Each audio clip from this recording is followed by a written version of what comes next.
Record dulu. Kita lihat. Baik, ini materi yang saya sebutkan. Kalian bisa ambil di LMS. Kalian boleh banget, bahkan saya anjurkan untuk sambil coret-coret, sambil ngikutin penjelasan saya gitu ya. Nah, eh, slide-nya ada dua ini nih. Yang W4, support vektor mesin sama support vektor mesin part 2. Di sini dua. Yang ketiga ini nggak akan sempat kita bahas, padahal sebenarnya ini isinya keren banget. Bagus banget dan sangat mendukung pengerjaan proyek kalian.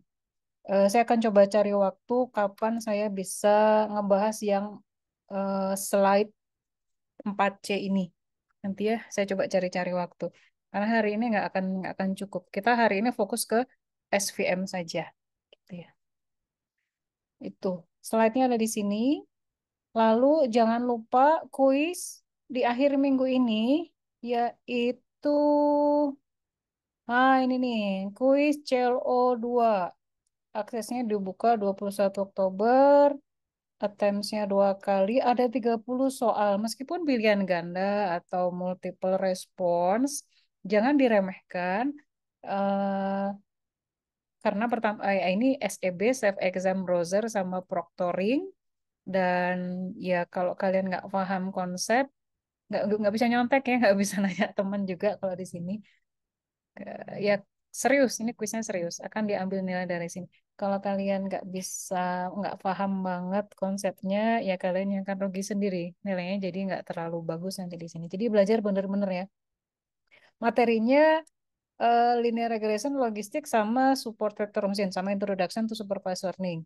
Minimal banget kalian belajar dari slide. Minimal banget. Lebih keren kalian bisa baca-baca sumber dari textbook. Gitu ya. Ini minimal banget dari slide. So jangan lupa ini. Kalau kelewat gimana Bu? Ya udah dadah. Saya nggak akan ngebukain lagi. Gitu. Itu ya, udah itu aja. Saya akan mulai kuliah kita. eh saya akan ganti sharing ke. Oh, sudah 37 orang, tiba-tiba banyak. Screen, wait. Kalau kalian pengen tahu, saya pakai 3 monitor di sini. Satu monitor laptop, 2 monitor ekstensi. Jadi saya bisa lihat banyak hal. Wait, screen satu.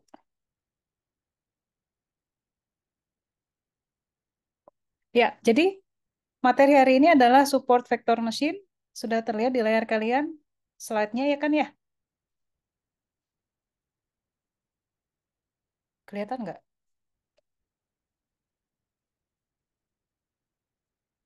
Pakai suara dong, jangan pakai chat. Saya suka nggak ngelihat chat. Oh, maksudnya kadang sama saya tuh nggak kelihatan gitu chatnya.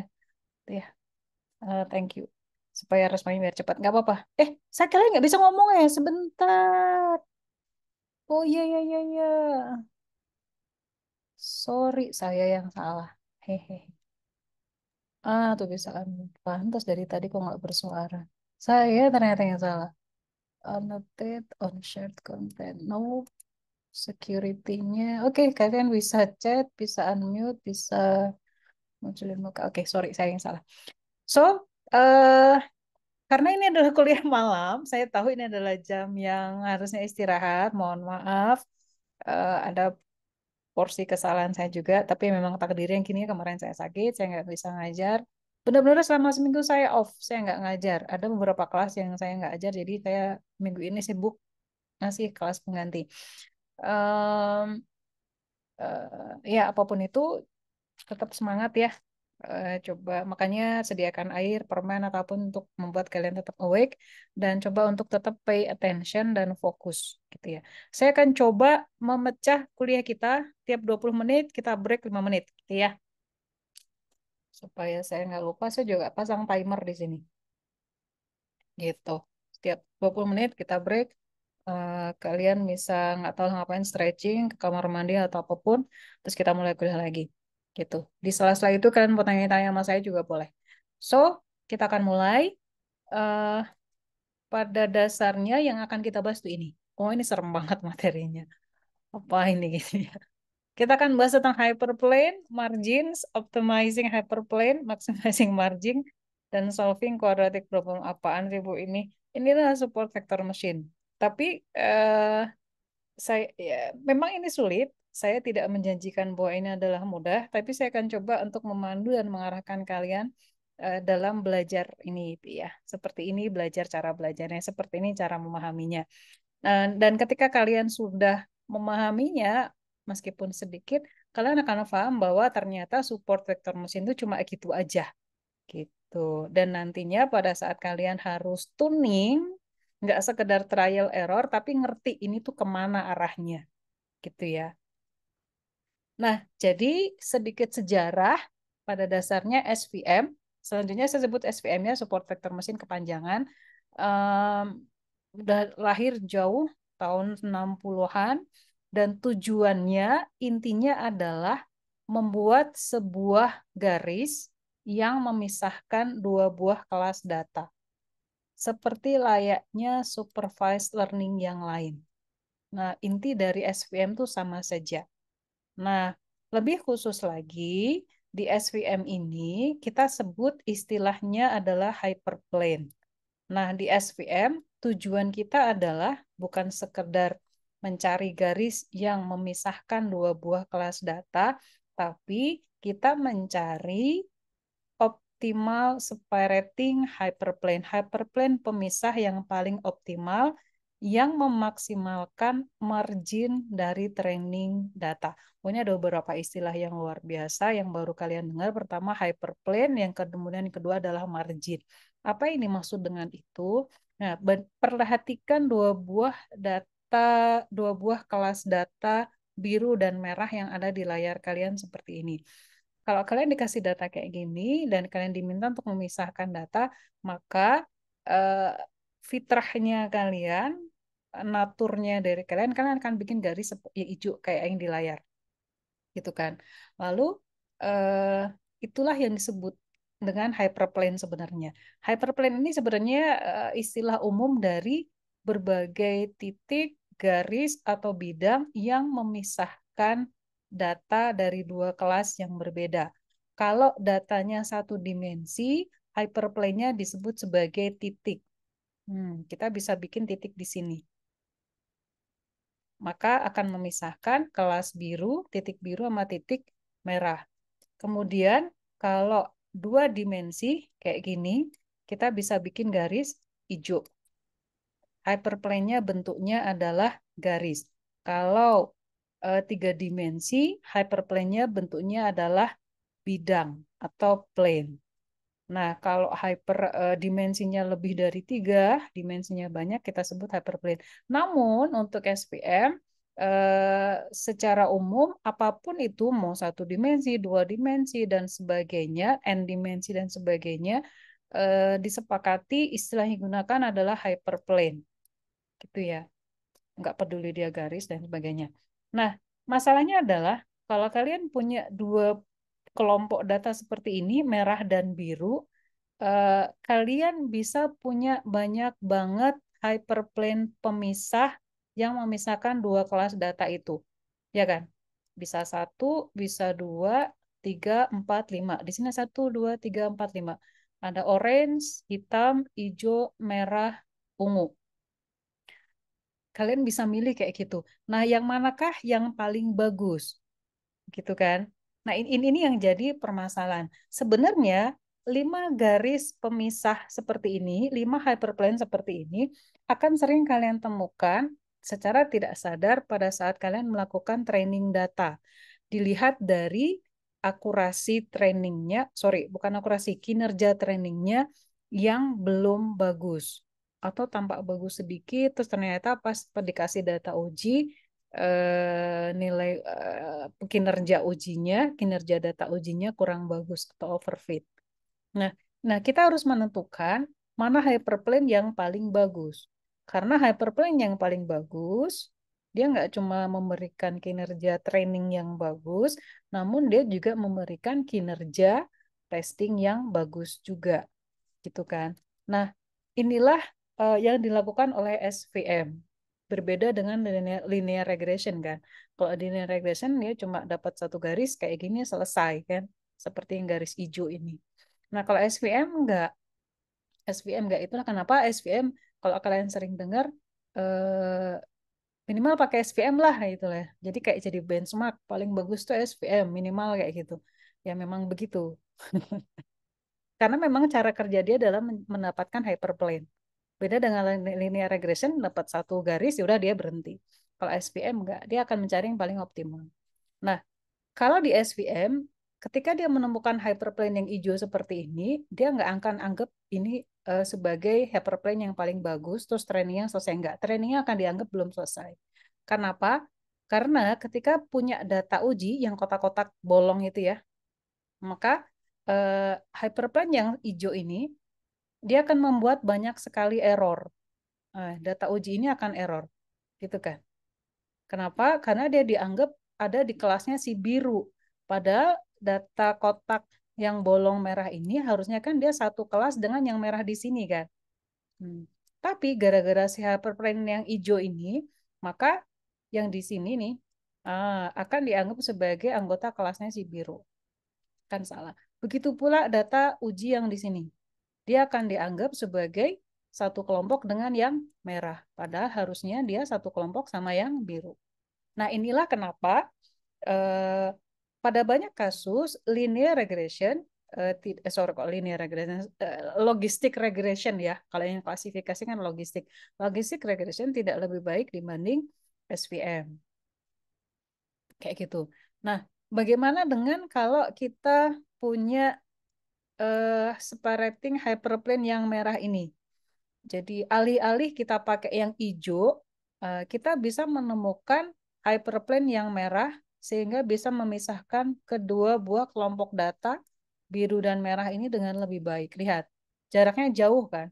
Sehingga kalau saya punya data testing di sini, nggak masalah. Saya punya data testing di sini, dia tetap dianggap sekelompok sama yang merah. Begitu pula kalau saya punya data testing di sini, tetap akan dianggap sebagai data yang sekelompok dengan yang biru gitu. Yang jadi permasalahan adalah gimana caranya nyari hyperplane yang ideal, yang optimal seperti ini. Gimana sih cara kerja SVM gitu kan? Iya, gitu. Itu yang kan kita bahas, akan kita pelajari malam ini ya. Malam-malam belajar SVM. Lihat ini ya. Kalau garisnya bagus, garis pemisahnya bagus, hyperplane pemisahnya bagus, maka data-data testing yang baru bisa digeneralisasi, istilahnya generalisasi, bisa digeneralisasi dengan baik, atau kinerja testingnya juga bagus, kayak gitu. Nah, jadi saya recap dulu sebelum kita mulai masuk, hitung-hitungan gimana cara mendapatkan optimal hyperplane tadi gitu ya.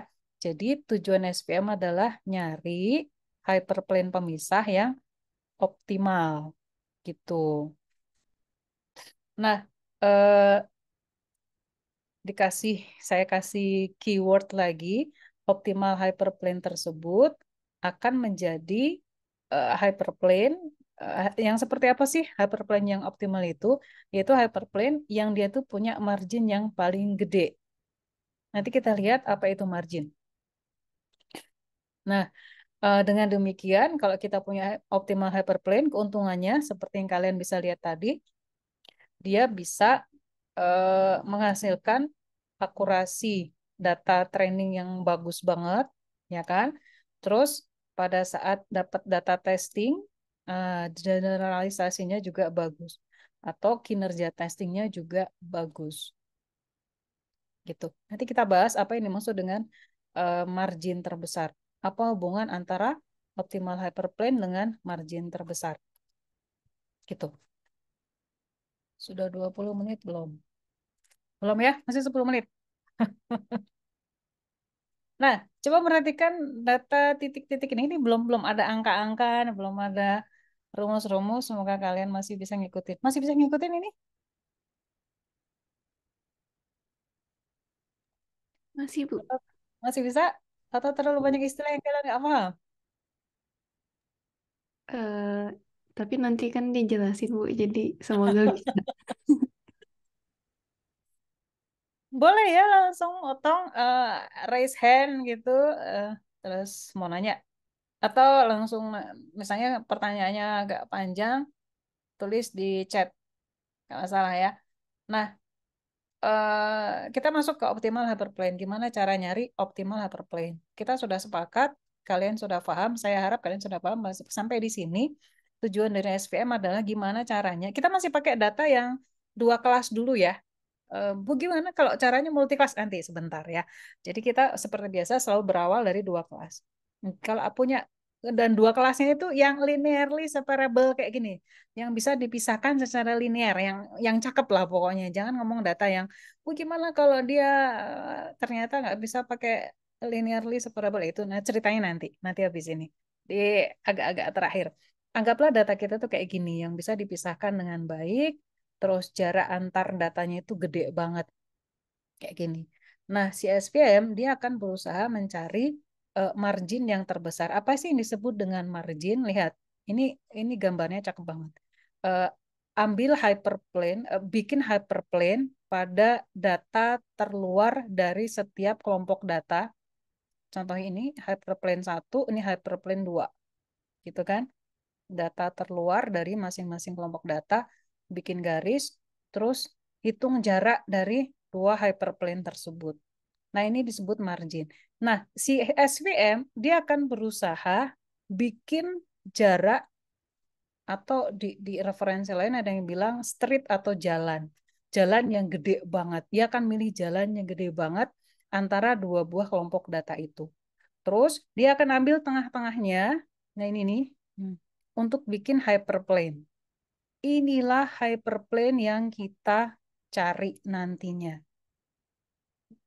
Mungkin kalian ada yang bertanya, loh, apa hubungannya hyperplane yang di tengah ini sama margin? Ada rumusnya, ada. Rumusnya ada. Keren banget. Rumusnya super duper simple. Gitu ya. Meskipun dia dihasilkan dari sebuah perhitungan yang luar biasa rumit. Gitu. Nah, eh, catatan di sini bahwa yang disebut sebagai margin di sini nggak boleh ada data satupun di tengah-tengahnya. Jadi kosong gitu ya. Emang ada Bu data seideal itu? Ya ini kan kita mau yang ideal dulu ya. Nanti ada yang namanya soft margin, ada namanya select variable yang eh, memungkinkan kita untuk bolehlah error-error dikit. Nah, itu nanti cerita ini yang ini nggak ada error. Ini namanya hard margin. Margin nggak ada satupun data yang ada di tengah-tengah itu kosong gitu ya. Marginnya gede banget. Nah, eh, contoh lain sebelum kita masuk ke hitung-hitungan, ini contoh margin yang lain. Perhatikan, kalau saya bikin hyperplane yang kayak gini, marginnya ini kecil ya, marginnya. Boleh Bu bikin kayak ini ya, boleh aja. Lihat, ini marginnya kecil banget. Efeknya apa? Kalau saya punya data di sini, ini ya, data testing di sini. Ini kan sebenarnya dekat sama yang merah kan. Kalau marginnya kayak gini, marginnya kecil kayak gini, dan hyperplane-nya itu yang hijau ya, yang solid green ini, efeknya apa? Dia akan dianggap salah nih data saya yang di sini. Ada data uji di sini akan dianggap salah. Begitu pula kalau saya punya data di sini. Oh, yang biru gitu ya. Ada biru, data biru. Dianggap salah juga. Ini efek kalau kita eh, menggunakan margin yang kecil. Emang kapan Bu kita tahu margin kita kecil atau enggak? Pada saat trainingnya belum selesai.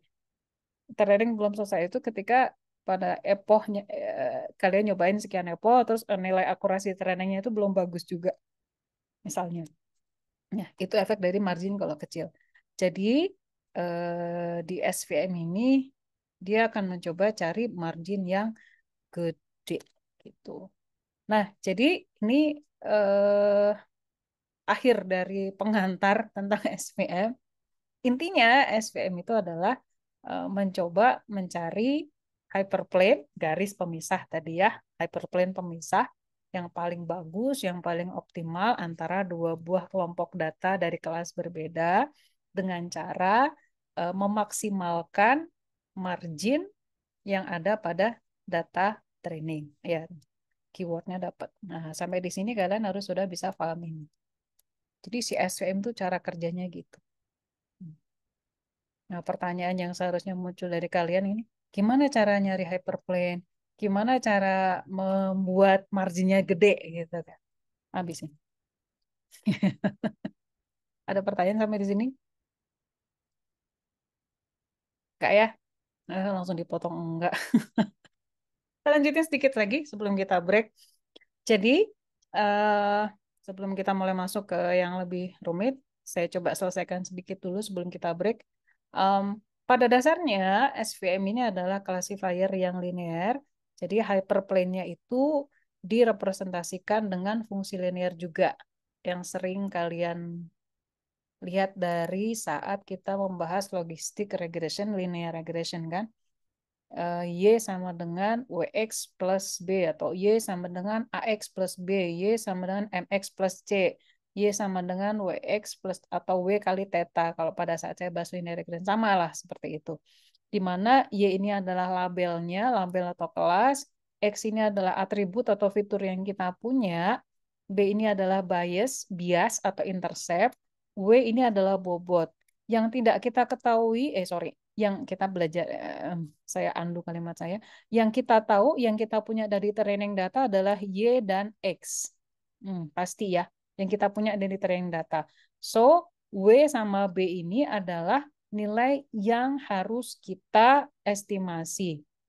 Biasanya random dulu di awal, nanti di training sekian kali iterasi, sekian kali epoch, nanti kan dia akan dapat nilai bobot yang pas gitu ya. Nah, jadi pada segitu langsung saya mau tunjukin angka, mulai angka. Jadi di sini tadi saya sudah jelaskan di slide yang sebelumnya, SVM pada dasarnya karena dia adalah fungsi linear, kita berusaha mencari nilai T di atas itu transpos ya. Karena ini ada representasi matriks, X juga matriks, maka si W-nya ditranspos supaya bisa dikalikan dengan matriks X gitu kan. Sebenarnya W kali X saja. W ini yang kita cari, B juga kita cari gitu kan. Supaya kita bisa memprediksi kelas dari suatu data yang direpresentasikan dengan fitur X. Nah, W dan B pada akhirnya dengan SVM bisa kita temukan dengan seperti ini. W pada dasarnya cuma penjumlahan berbobot atau weighted sum, penjumlahan berbobot dari Y itu kan label atau kelas, X itu adalah fitur atau atribut, ditambah dengan sebuah konstanta alfa. Saya simpan dulu alfa itu apa. Sementara B itu adalah label atau kelas dikurangi dengan W dikali dengan X. X itu data baru.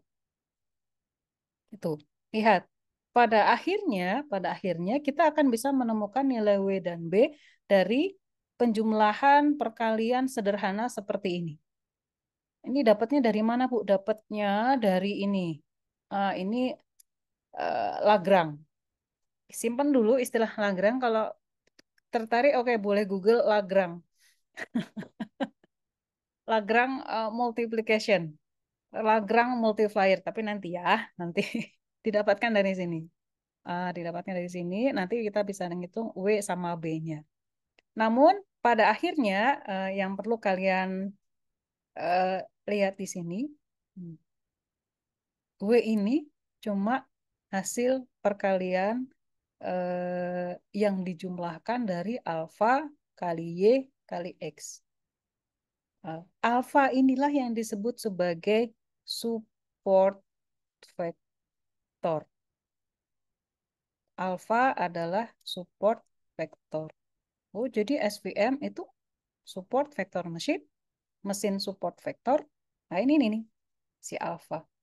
Karena si alfa ini akan menentukan nilai dari W. Yang jadi pertanyaan kalian, gimana cara dapat si alfa ini? Gitu kan? Si alfa ini dapatnya dari mana? Dari sini. Nanti pakai quadratic programming solver. Nanti ceritanya gitu ya. Gitu. Yang B juga kita bisa dapatkan ini. Jadi pada akhirnya, ini yang sekali lagi saya ingin tegaskan bahwa nilai W dan B yang harus kalian cari dari sini, hmm, pada akhirnya bisa didapatkan dari hasil perkalian dari data yang sudah dimiliki oleh data training. Ada Y, ada X, dan ada alpha. Alpha didapatkan dari data training juga melalui sebuah perkalian, suatu perhitungan yang nggak terlalu rumit. Gitu. So, sebentar. Saya berhenti dulu di sini. Kita break 5 menit. Kalian boleh review, boleh ngapain lah. Pokoknya 5 menit break. Gitu ya. Silakan break dulu.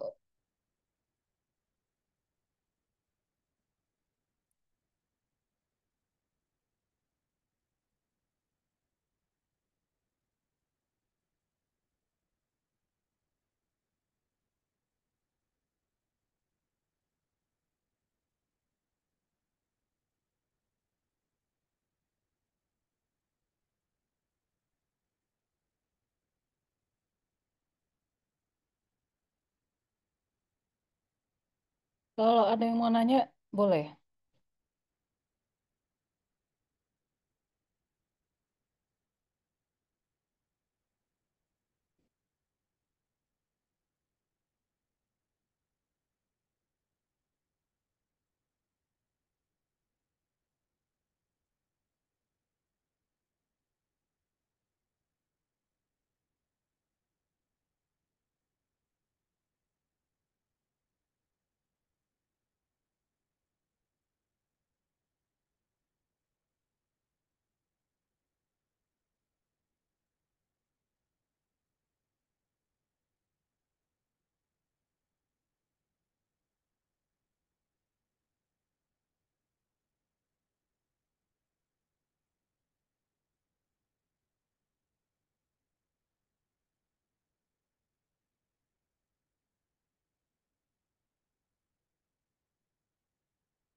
Nilai alfa didapatkan dari training data.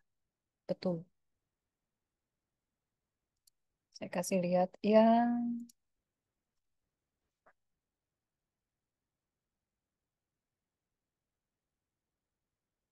eh yang saya share apa tuh? Bentar, salah share kayaknya. Saya share yang kita masih punya 3 menit lagi untuk break. eh Kalau pengen tahu realnya support vector tuh kayak gini. Ilustrasi. Ini nggak ada di slide. Ada nggak ya di slide? Nggak ada. Ini bahan kuliah saya 4 tahun lalu. eh Coba renungkan gambar ini udah mulai kuliah lagi. Em, Nanti saya Belum share. muncul, belum muncul gambarnya, Bu. Oh, wait. Sekarang udah. Oke, udah. Oh, ya tadi ya. Udah. Oh, ini contoh. Coba direnungkan pelan-pelan ya, santai saja. Ini ada kotak-kotak merah sama buletan hijau. Mereka adalah dua buah kelompok data berbeda. Ada hyperplane yang memisahkan mereka, yang biru solid, sama ada yang dash. Kalau yang di SVM yang kita cari itu kan yang biru solid kan. Tapi untuk mendapatkan yang biru solid ini, kalian harus bikin margin yang paling besar yang memisahkan dua buah kelompok data itu. Nah, untuk mendapatkan margin yang paling besar, kalian harus bikin eh, hyperplane yang dash itu. Nah, data training yang ada yang menjadi pembentuk dari hyperplane yang dash, yang titik-titik itu adalah support vector. Sehingga di sini yang disebut sebagai support vector adalah A1, alfa 1, alfa 8, dan alfa 6. Contohnya support vector tuh kayak gini. So, jadi support vector itu adalah dari data training itu sendiri. Yes. Lihat. Ya, jadi yang paling jauh memisahkan dua buah kelompok data. Menurut saya ini ilustrasinya cakep banget karena bisa ngasih gambaran ke kalian. Oh, jadi sebenarnya support vector itu bukan barang imajiner, enggak, dia memang dari training data yang diambil sampel. Jadi yang dilakukan si SVM itu dia akan ngambil sampel mana kira-kira data training yang akan bisa membuat margin terbesar sehingga akan memberikan optimal hyperplane yang paling bagus. Kayak gini. Lihat ya, yang support vektornya itu yang alfa 1, alfa 6, sama alfa 8. Gitu. Keren kan? Gitu. Ini dulu ya, sampai sini dulu. Nanti baru kita lanjut yang lebih lebih jelimet. Nanti baru ya sampai ke sini. Nanti aja. Yuk, waktu breaknya habis, kita lanjut lagi.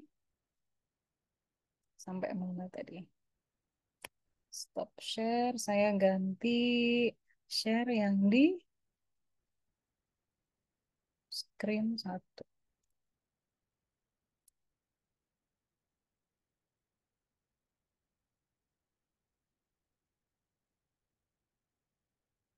Distance and hyperplane.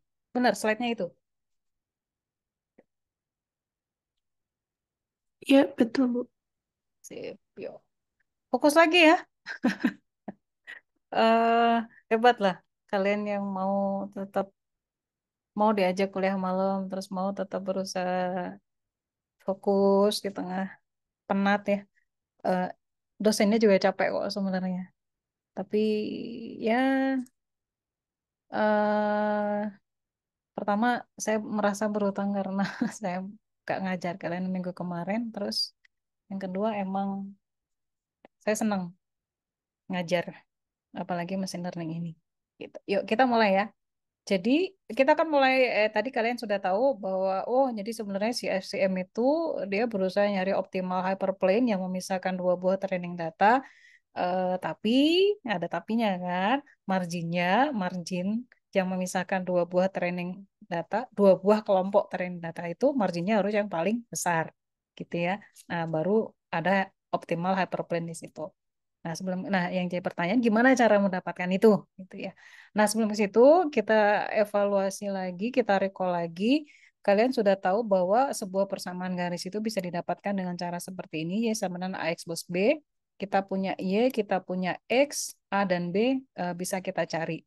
Kemudian kalau SVM hyperplane persamaan hyperplane SVM itu adalah w kali x, w transpose. Sekali lagi karena mereka berdua adalah matriks, maka salah satu harus ditranspos untuk bisa dikalikan. Nah, kadangkala SVM hyperplane itu bisa kita tuliskan juga seperti ini, nggak masalah, sama aja. Nah, bagian ini hanya untuk membuktikan saja bahwa pada dasarnya W kali X itu sama dengan Y minus AX minus B. Saya akan skip di sini. eh nggak terlalu penting sih, cuma less important dibanding di yang lainnya gitu ya. Kemudian kalau di sini ini sorry, kecoret membuktikan bahwa W kali X minus B sama dengan Y kurang AX kurang B. Untuk membuktikan ini aja. Dua slide ini tuh untuk ngomongin ini doang. Pada dasarnya mereka itu sama gitu ya. Ini pembuktiannya di sini. Nah, saya akan tinggalkan itu. So, ini kita berusaha untuk mencari eh, hyperplane yang paling bagus. Di mana hyperplane yang paling bagus itu yang marginnya paling gede, margin antara dua buah kelompok data yang paling gede. Nah, misal misal saya punya hyperplane yang merah ini. Terus ternyata hyperplane yang merah ini kan cakep banget ya. Dia bisa misain dua buah kelompok data biru yang di atas sama yang di bawah kan. Bener-bener bagus. Nggak akan overfit lah. Terus kalau ada data tes baru yang di ujung-ujung nggak masalah. Nah, si persamaan garis ini itu memenuhi X2 sama dengan 2X1. Ini enggak X enggak Y, bukan X dan Y tapi X1 X2 nih. Kecil banget tulisannya. Hmm. X2 persamaannya adalah X2 sama dengan 2 sorry minus 2X1. Udah mulai ngantuk. Nah, ini sama dengan ekuivalen si gradiennya, gradiennya W-nya itu adalah 21 dan X-nya matriks vektor X adalah X1, X2.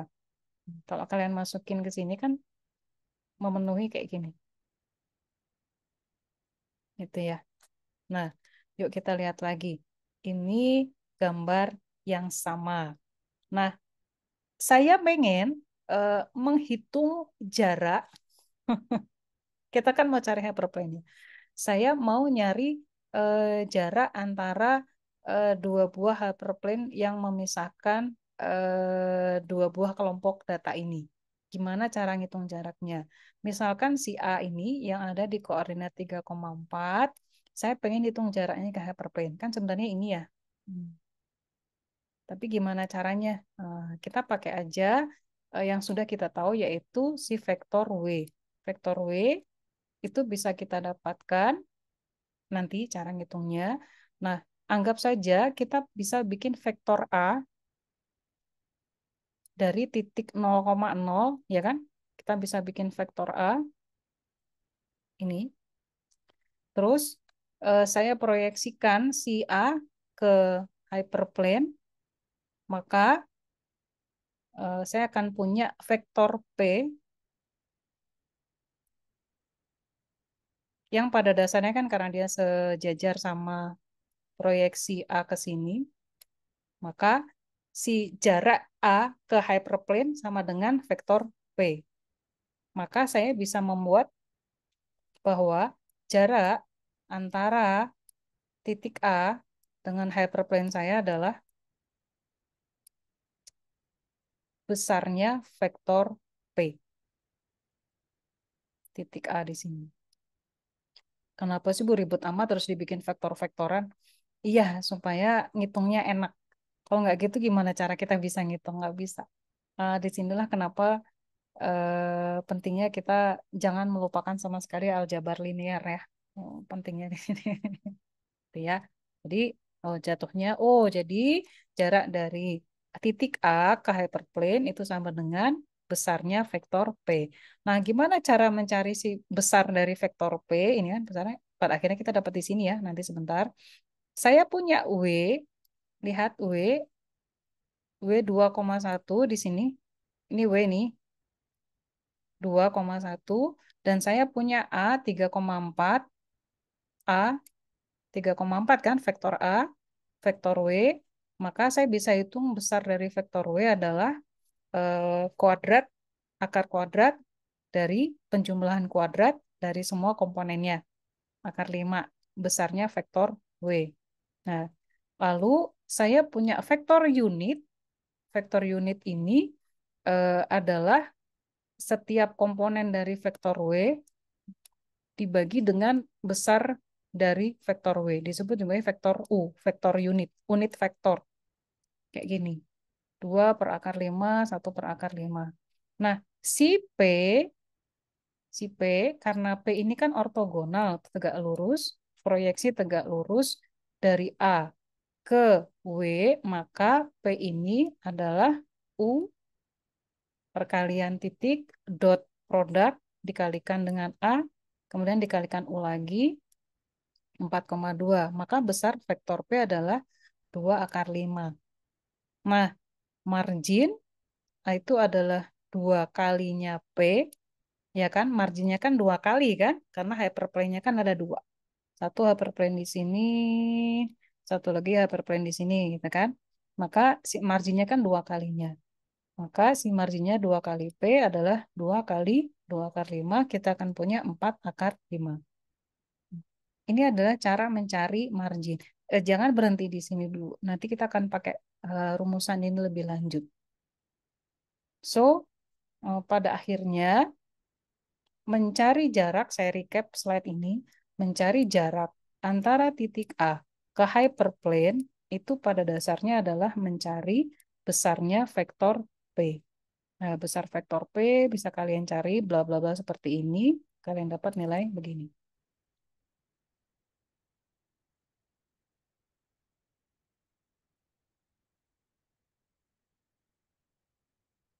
Tetap fokus ya. Belum selesai, belum selesai. Nah, ini hasilnya. Oh, hasil. Tadi kita udah tahu si P ya kan, ngitung jarak dari A ke hyperplane yang di tengah itu P. Kita nyari marginnya, margin itu kan 2 kali P kan. Maka kita akan punya ini nih jalan si M1. Yang ungu ya. Semoga bisa kelihatan warna ungu di sini meskipun malam-malam. Meskipun malam-malam moga-moga tetap kelihatan di situ. Mm. M1 kita punya nih, margin kita M1. Saya berhenti di sini dulu. Apakah ini margin yang paling bagus atau kita bisa dapat margin yang lebih gede lagi untuk memisahkan kedua buah kelompok data ini?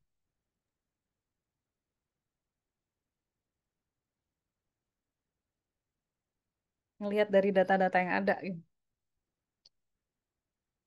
Bisa nggak kita gedein lagi marginnya? Harusnya.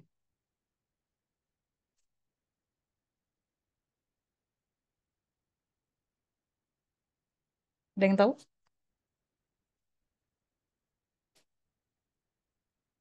Ya, saya dicuekin.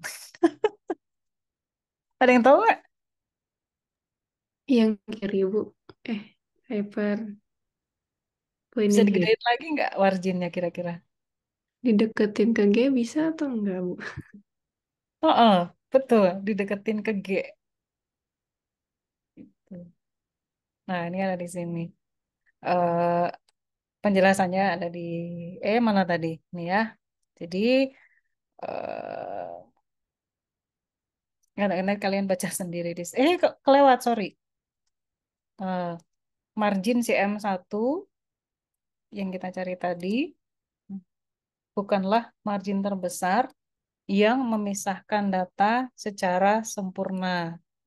Nah, yang paling bagus itu si M2 ini.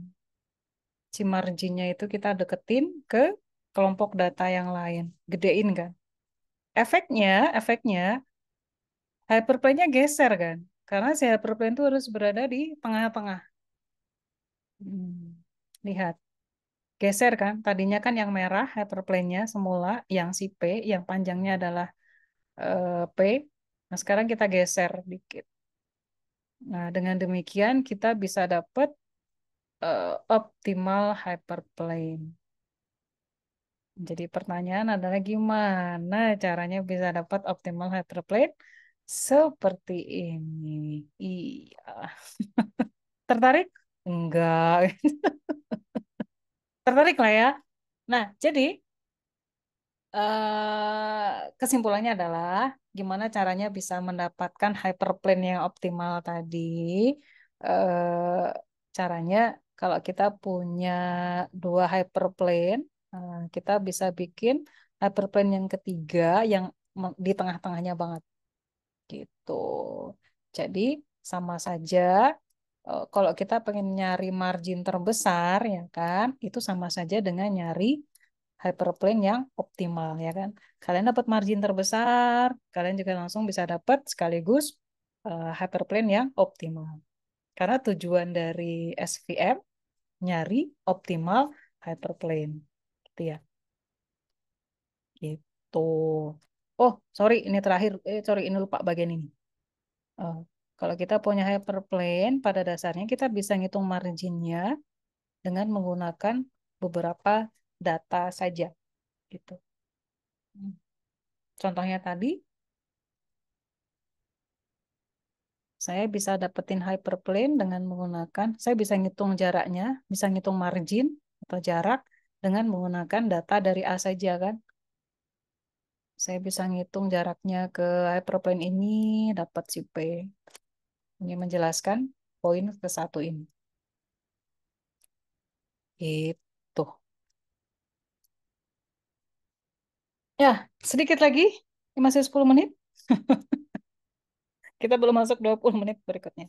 Nah, gimana caranya kita bisa mengoptimalkan hyperplane? Karena kan udah sebenarnya di tadi di pembahasan sebelumnya yang baru saja kita udah dapat hyperplane, tapi ternyata nggak optimal. Ternyata ada hyperplane yang lebih optimal kan?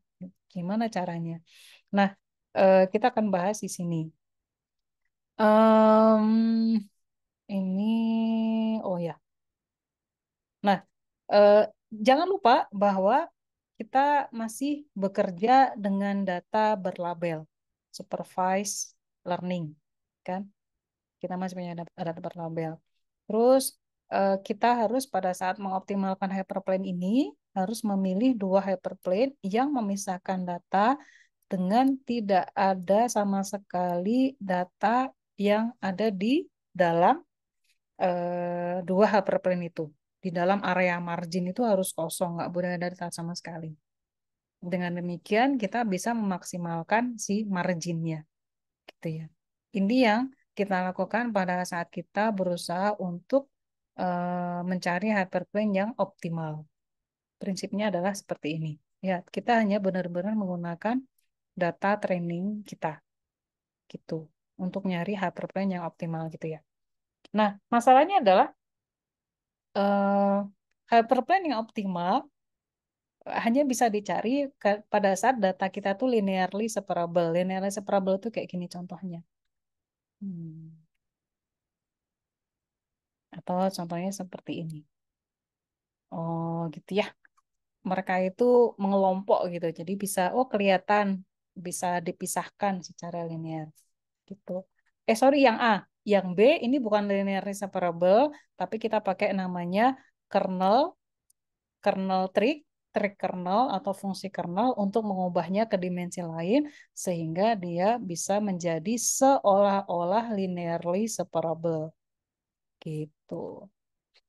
Nah, eh, sebelum kita ke situ, nah gimana caranya kita bisa membuat data kita itu linearly separable? Kalau kalian masih ingat, kalau kalian lihatin kayak gini, saya bisa skip nggak ya? Saya langsung ke sini lah ya. Nanti saya balik lagi ke situ. Nanti ke situ. Nah, tulisan tadi. Ke sini dulu ya, gambar ini dulu. Perhatikan gambar yang nomor satu. Ini nomor satu, ini nomor dua. Hmm. Hmm. Data ada titik-titik merah, ada titik-titik biru. Nah, yang titik-titik merah, eh, tadi kita sepakat bahwa di SVM kita bisa merepresentasikan Y sama dengan WX minus B gitu ya. Atau Y sama dengan WX aja.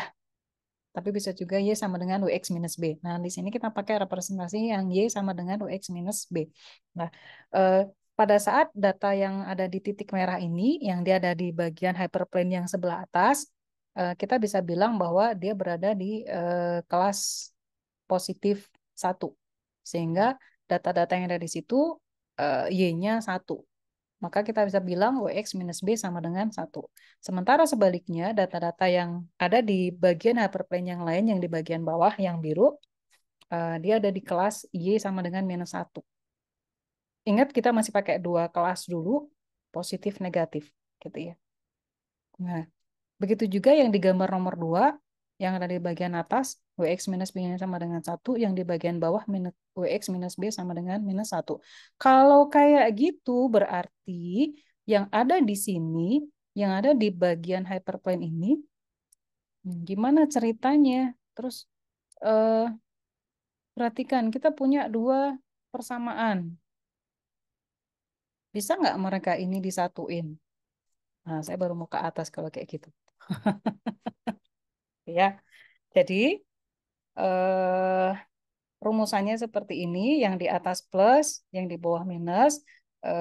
Kita nggak pakai lagi simbol seperti ini, kita set pakai angka 1, maka menjadi seperti ini. Yang ada di atas, UX plus B, minus plus sebenarnya nggak masalah ya. Lebih dari sama dengan plus 1, kalau yang ada di bagian bawah, dia minus 1. Kalau dia kelasnya minus 1, gitu. Hmm. Makanya enak ngejelasin pakai gambar. Nah, kayak gini ya. Tuh. Nah, eh, ini adalah contoh hyperplane yang tidak sesuai constraint tadi. Nah, ini contohnya. Kalau hyperplane-nya saya kasih angka satu, dua, tiga. Ya, tiga gambar satu. Ada titik-titik ini nih, yang si A sama si B itu ada di area margin kan. Maka dia tidak memenuhi constraint ini. Ini nggak boleh. Begitu juga yang di gambar nomor 2, dan yang biru nih, dia melanggar kan, karena dia ada di dalam margin, harusnya kan ada di bagian bawah ya. Sementara yang di gambar 3, oh banyak banget tuh. Ini nih. Yang kayak gini nggak boleh ya. Ini kalau kita kan lagi masih belajar hard hard keras, hard margin yang strict, margin yang keras, bukan yang soft. Nanti saya akan jelaskan soft margin. Soft margin itu di soft margin nomor 3 ini sering terjadi.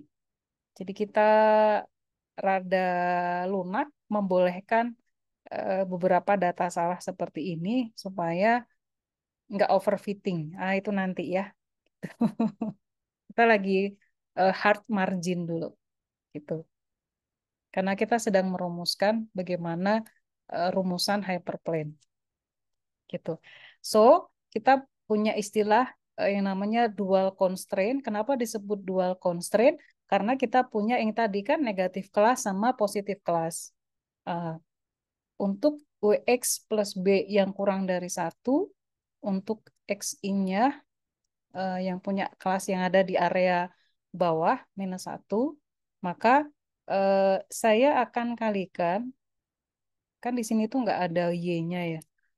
Saya kalikan mereka dengan Y, somehow dia akan menjadi seperti ini. Lihat, ini harusnya si tandanya kan tadinya kurang dari, ketika dikalikan dengan Y kan dia jadi berubah jadi plus.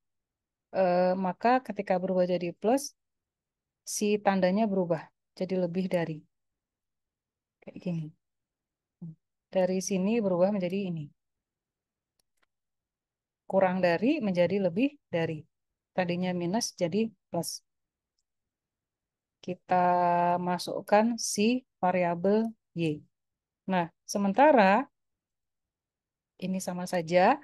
Sementara untuk positif kelas, saya kelewat kayaknya ya. Positif, ah ini dia. Untuk positif kelas, rumusannya menjadi, wait, ini dia.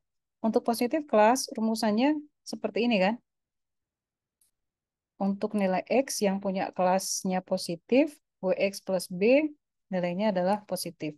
Saya tambahkan, saya kalikan dengan variabel Y, variabel kelas, label, maka dia akan jadi seperti ini. Lihat, nilainya kan jadi sama kayak rumusan yang tadi kita ubah pada negatif kelas.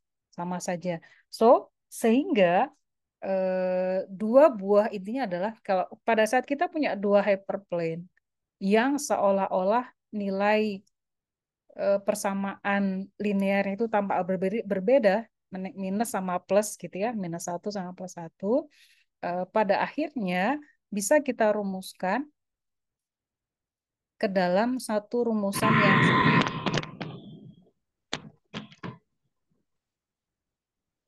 Gustaf suaranya bocor.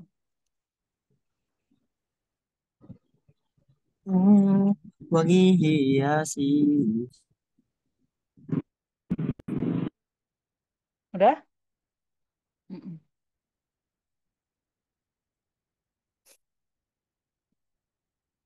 Ya, oke lah. Ada macam-macam gaya mahasiswa dalam belajar. Saya lanjutin ya. Sehingga kesimpulannya pada akhirnya dua hyperplane yang kita punya memiliki satu rumusan seperti ini. Mau dia kelasnya positif, mau kelasnya negatif, atas bawah tadi sama saja.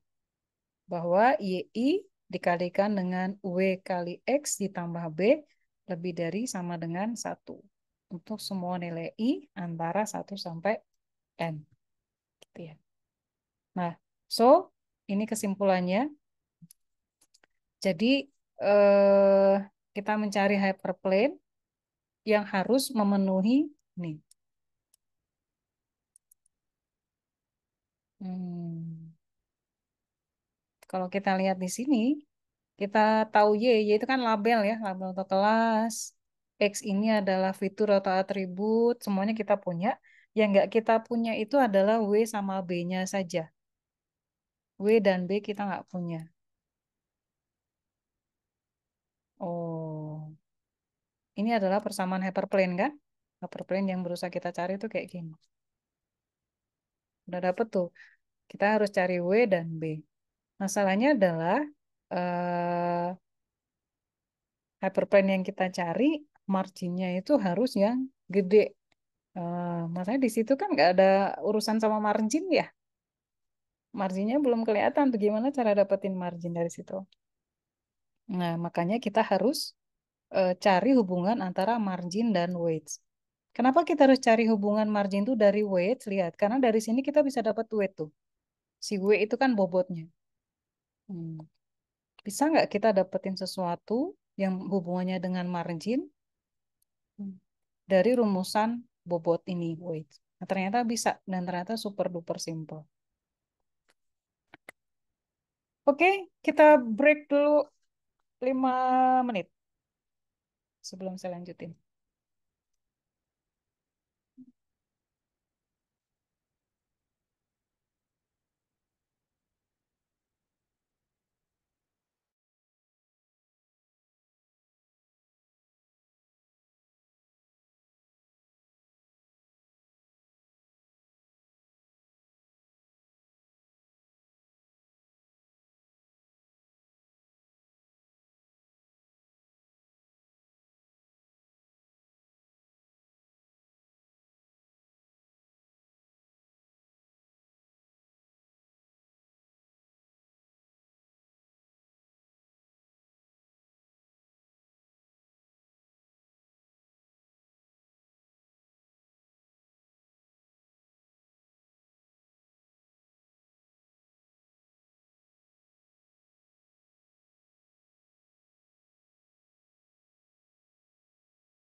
Saya udah ambil presensi tadi jam 8 ya. Jadi kalau ada yang masuk setelah itu nggak keambil presensinya.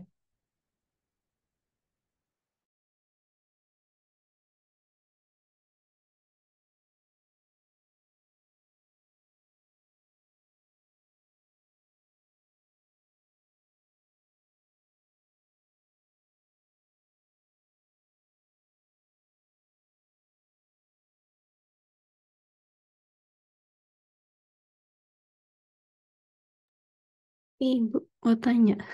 Siapa? Yuk, Jadi awalnya itu kita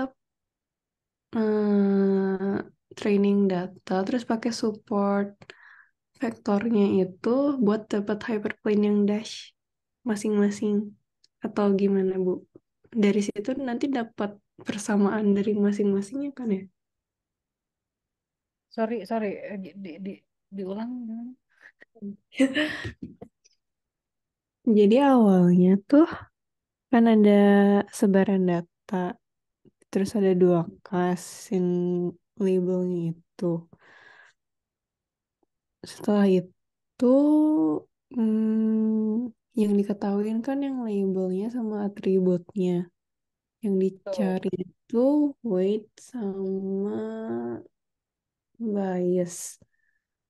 Nah, habis itu dari situnya kita cari hyperplane-nya masing-masing kelas dari super lagi, support vektornya. Kah, Bu? Baru nanti dapat persamaan yang WX min B itu. Eh, Eh, saya paham kebingungannya. Mhm. Sampai dengan bahasan tadi, sama sekali kita belum tahu cara untuk mendapatkan support vektor. Sama sekali kita belum tahu cara untuk mendapatkan W dan B. Belum. Belum. Jadi oke. baru sampai rumusan hyperplane saja. Oke. Baik, Bu. Mm-mm. Belum. Masih masih jauh enggak masih jauh. Belum. Tapi oke oke good question. Saya jadi tahu. Kebingungan. Kita sampai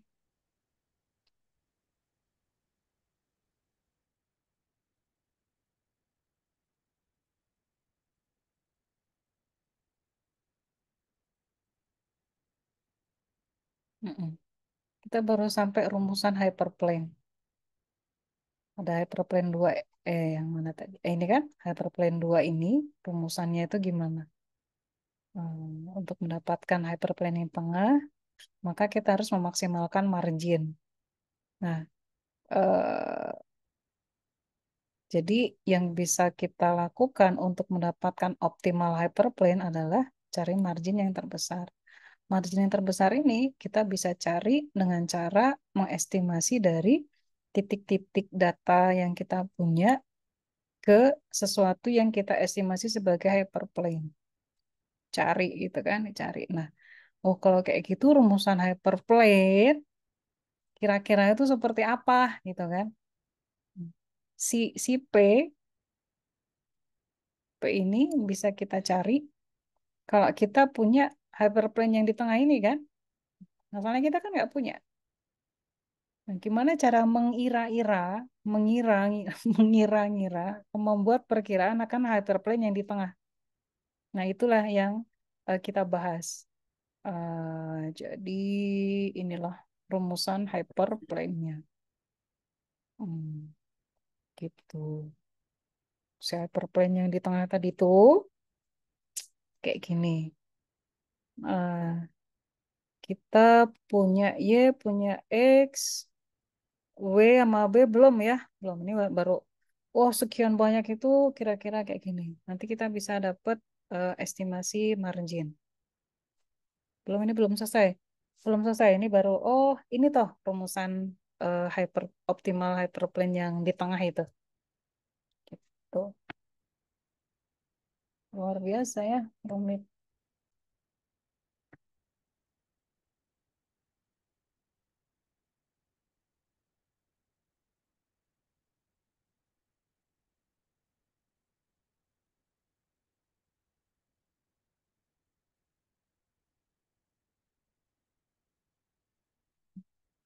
Ya, semoga susah payahnya kalian belajar, susah payahnya kalian berusaha untuk tetap fokus malam-malam belajar. eh, eh, Benefitnya kalian dapetin sendiri. Dan terlepas dari itu semua, kalau saya pribadi sih, kalau saya niatnya untuk sharing ilmu, semoga saya dapat pahala untuk itu dan kalian yang belajar juga dapat kebaikan atau pahala atas susah payahnya kalian belajar. Ya, lanjut ya. Sampai sini. Masih banyak nggak sih? Saya tadinya mau langsung loncat ini tuh. Ceng ceng ketemu hubungan antara margin sama bobot. Ke sini langsung. Ah, bentar ya. Sedikit aja di sini, nanti kita langsung ke sana. Kita sudah punya rumusan hyperplane yang harus kita temukan. Rumusan optimal hyperplane yang harus kita temukan kayak gini. Hyperplane yang kita temukan nantinya yang optimal itu harus memenuhi kayak gini nih. Harus kayak gini. Tapi ada syarat lagi bahwa marginnya itu harus maksimal. Gimana caranya? Gimana caranya membuat marginnya itu maksimal gitu kan? Si marginnya itu jarak jarak antara dua hyperplane pemisahnya itu maksimal. Pertama-tama coba kita bayangkan, aduh malam-malam disuruh membayangkan, bayangkan saya punya dua hyperplane, H0 sama satu, hyperplane dua, yang satu WX plus B minus satu, yang satu lagi plus satu. Bayangkan yang di atas itu yang plus, yang di bawah itu minus gitu ya. Pokoknya salah satu minus, salah satu lagi plus. Nah, X0 adalah sebuah titik yang ada di salah satu hyperplane, katakanlah H0. Nah, saya akan membuat, nah ini dia ya, H0, H1, hyperplane 2 gini kan. Saya punya titik X0 di salah satu hyperplane, dan saya punya margin M. Nah, saya itu mau ngitung si M ini. Saya mau ngitung si M ini. Nah, saya punya Z0 itu di hyperplane H1. Terus, saya akan bikin, Z0 udah kelihatan. Inilah ya, Z0. Nggak sabar saya mau Z0. Saya punya X0 di H0. Saya punya Z0 di sini. Vektor Z0 di sini ya. Z. Iya, jeleknya. Saya punya Z0 di sini. Hmm. Anggaplah saya punya titik pusat. Maka kalau Z0 ini vektor, pada dasarnya si Z0 itu kan penjumlahan vektor dari X0 ditambah vektor K. Gitu kan. Z0 adalah seperti ini. Gitu. Sementara saya tahu bahwa si K ini, si ukuran K sama dengan si margin yang saya punya. Gitu kan. Eh, saya berusaha mencari gimana caranya memaksimalkan si M. Gitu. Saya kan nggak tahu nih si M ini berapa. Yang saya tahu, saya punya titik di sebelah sini kan. Di daerah sini saya punya titik-titik-titik gitu kan. Saya juga punya titik-titik-titik di sini. Gitu kan. Saya akan ambil satu titik di sini, sampel. Saya akan ambil satu titik di sana, sampel. Terus saya coba estimasi si marginnya. Nanti saya coba estimasi hyperplane-nya. Saya balik lagi ke slide di atasnya. Sementara saya tahu bahwa si K ini, hmm, pada dasarnya adalah M dikalikan dengan vektor unit. Vektor unit itu apa? Vektor unit ini adalah eh, vektor W, vektor bobot dikalikan dengan, dibagi dengan besarnya bobot W. Sebentar, W itu yang di sini. Hmm. W itu tegak lurus H1. Vektor yang tegak lurus H1 yang dia ukurannya besarnya sama dengan M. Nah, vektor W ini adalah margin kita. Hmm. Jadi, gimana cara kita menentukan si marginnya? Ya, kita pakai pendekatan berbagai data yang existing. Data yang existing itu kan data training kan? Katakanlah titik-titik di sini. Itulah, dari situlah kita mengestimasi si margin. Nah, M ini dia sama dengan besarnya vektor W. Vektor W itu vektor tegak lurus dari hyperplane H1. Ini kan. Udah, nggak ada yang ketinggalan penjelasan saya. Lalu, saya juga punya unit vektor, di mana unit vektor ini W dibagi dengan besarnya vektor W. Unit vektor itu ukurannya 1. Kalau kalian nggak percaya, cobain. Vektor W berapapun dibagi dengan besar vektor itu sendiri, hasilnya adalah 1. Jadi, vektor U atau vektor unit, ini dia tegak lurus terhadap H0 dan H1. Nah, saya punya vektor K yang saya butuhkan itu adalah si bukan apa nggak pakai W tapi pakai K sama aja. Hmm. Hmm. Si kalau gitu saya introduce sebuah vektor K di mana dia sama dengan M dikali U. U itu kan tadi ukurannya 1 ya, vektor U, unit vektor, sorry, vektor unit. Margin dikalikan dengan vektor unit 1. Maka besarnya K pada dasarnya sama dengan M. Dan vektor K ini adalah tegak lurus terhadap K1. Karena arahnya sama dengan vektor U. Gitu. Nah, inilah yang akan kita pakai berikutnya, si K ini. Maka saya bisa rumuskan K itu adalah sama dengan M, margin dikalikan vektor unit, di mana saya tahu vektor unit itu adalah W dibagi dengan besarnya vektor W. Tuh, maka sementara di sisi lain saya punya Z0 di sini tadi, penjumlahan X0 ditambah K. Hmm. Sementara saya tahu Z0 ini ada di H1, WZ0 ditambah B sama dengan 1. Maka saya mau substitusikan, lihat Z0, W kali Z0, ini tandanya kan Z0 nih. Saya pakai mouse, rada susah. Ini Z0 kan? W kali Z0 ditambah B sama dengan 1. Z0-nya saya substitusi dengan X0 plus K. Hati-hati, pelan-pelan aja diikutin. Ini nanti kalau kalian ketinggalan bisa review lagi sendiri ya. Karena slide-nya udah bagus banget. Kemudian kalian replace K dengan kayak gini. K tadi kan M dikalikan dengan vektor unit U.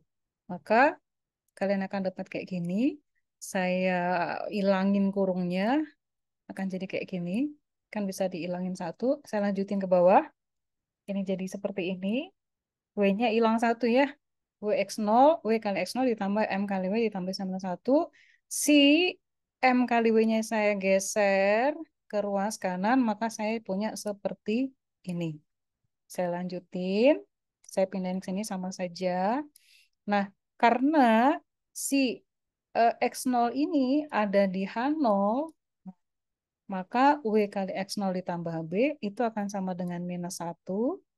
Lihat, ruas kanan berubah jadi minus 1. 1 minus M kali besarnya vektor W. Maka pada akhirnya saya dapat rumusan bahwa margin itu sama dengan 2 dibagi besarnya vektor W atau vektor bobot. Nah, eh, kalau kalian sempat tersesat atau ketinggalan ngikutin gimana cara dapatnya, bisa nanti dipelajari slide-nya karena gampang banget kalau kalian nggak ngerti kebangetan sih kata saya. Karena ini slide-nya keren banget. Saya cuma memberikan arahan. Jadi pada akhirnya margin yang berusaha untuk kita cari, margin terbesar yang berusaha untuk kita cari di SVN ini, pada dasarnya dia berbanding terbalik dengan W. W tadi adalah bobot, vektor bobot. Lihat kan di situ. Oh, jadi kalau kayak gitu, kalian bisa menyimpulkan untuk mencari margin terbesar, kita harus mencari bobot, vektor bobot yang paling kecil. Nah, di sini nih. Nah, di sini. Nah, gitu. Jadi ketemu ya hubungan antara margin dengan bobot. Kan yang kita tahu itu kan si W. W itu bisa kita hitung. Tapi margin ini kan nggak bisa kita hitung. Bisa kita hitung dari Y sama X yang kita punya. Tapi M nggak bisa. Tapi dari sini kita lihat, oh berarti untuk dapat margin yang paling besar, dalam rangka mendapatkan hyperplane yang paling optimal, kita harus mencari W yang paling kecil. Lanjut ya. Lanjut. Belum break. Nah, ini dia. Gitu. Ini yang tadi saya sebutin. Sehingga kesimpulannya sampai dengan saat ini, karena kita sudah tahu hubungan antara margin dengan bobot, maka kita harus mencari hyperplane yang paling bagus, yang paling optimal, itu yang nilai W-nya, hyperplane dengan nilai W yang paling kecil. Gitu. Berdasarkan constraint tertentu.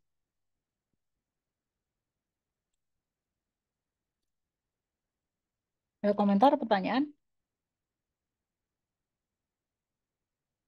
Saya kasih kesempatan untuk kalian merenungkan. Siapa tahu ini keluar di kuis, saya nggak tahu. Karena soal kuisnya di random untuk setiap mahasiswa. Saya juga nggak tahu soal yang muncul di kalian yang nanti seperti apa.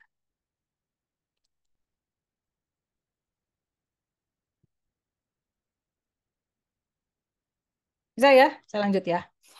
Maksa. So, kita recap lagi. Tadi apa? Eh, tadi kita sudah punya satu constraint.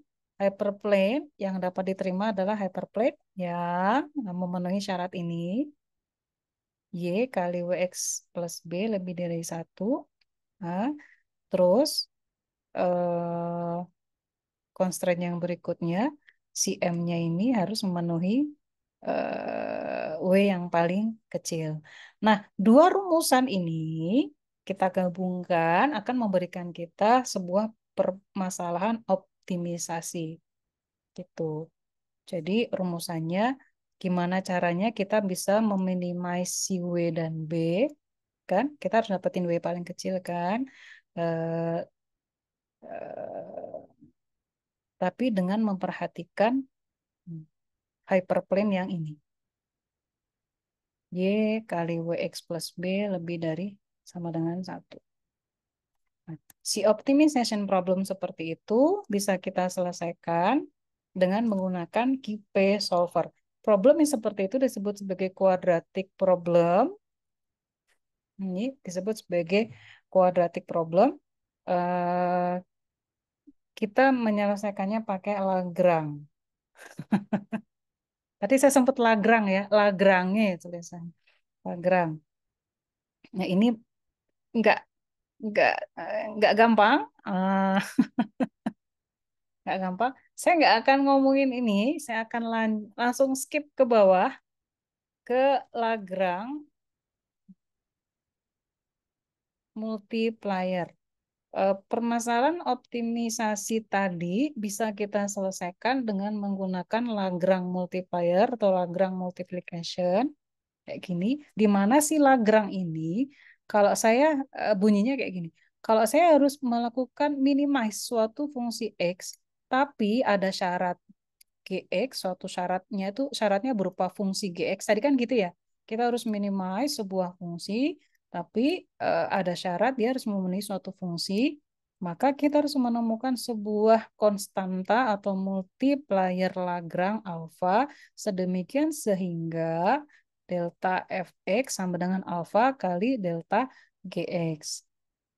Sehingga kita akan punya fungsi Lagrange Lagrange X, alpha fx minus alpha gx. Jadi si fx sama gx-nya kita itu diubah bentuknya menjadi seperti ini. Nanti kita akan dapat konstanta si Lagrange itu, si alpha itu. Sehingga yang kita punya tadi kayak gini, kita harus minimize si W, tapi harus memenuhi persamaan hyperplane seperti ini. Kita ubah bentuknya seperti ini supaya enak. Karena nanti kita harus turunkan tanda tanda segitiga kebalik. Tadi saya salah sebutnya bukan delta ya, itu turunan. Tanda segitiga kebalik itu turunan. Kita harus melakukan penurunan diferensial turunan pertama. Kan nggak enak kalau kayak ini. Kalau setengah eh, W kuadrat kalau diturunkan kan jadi W aja kan, makanya lebih enak gitu. Maka kita ubah bentuknya ini jadi seperti ini. Ah, ini kan jadi kayak fx minus alpha gx. Gitu, lihat ada konstanta, bukan konstanta, sorry, Lagrange multiplier, bukan konstanta, karena dia ada alpha. Si alpha yang kita nantinya kita kenal sebagai support vector, itu tuh dikenalkan muncul gara-gara karena kita pakai Lagrange multiplier di sini. Gitu, muncul kan, mulai muncul si alfanya. Saya nggak akan deep dive di sini karena kalian pasti enggak. eh, Gimana cara menyelesaikannya? Saya langsung cepet-cepetan ya. Saya sebentar ada yang ini kalau kalian pengen tahu ini adalah problem optimasi yang ada constraint-nya yang dibatasi dengan sesuatu gitu. Gimana kok kayak gitu Bu ya? Karena kita pengen minimize si W, oh, tapi ada syaratnya. Oh, syaratnya ini. Ini makanya disebut sebagai constraint optimization problem. Kalau mau solvingnya, sebenarnya kita bisa pakai KIP solver, KIP, quadratic programming solver. Nanti langsung bisa keluar hasilnya. Banyak program yang ada tersedia untuk itu. Di mana di dalamnya itu detailnya kayak gini. Kok dulu saya suka ngotret di kelas, sekarang nggak usah ya. Ada di sini kalau kalian tertarik. Sedemikian sehingga kita akan bisa menemukan W dan B dari persamaan Lagrange yang kita punya ini. Hmm, Kita akan dapat nilai W-nya. Nah, ini kan. Dan kita dapat juga nilai B-nya. Mana? Saya langsung ya. Kelewat. W-nya saya ini, kok B-nya nggak ada di sini? Mana W pada akhirnya adalah alfa kali Y kali X. Y adalah label, X adalah vektor eh, fitur atau atribut yang kita punya. B-nya ini. Delta L diturunkan terhadap B. Kita akan punya alfa kali Y. Harusnya ada rumusan B sama dengan sum of alfa kali Y.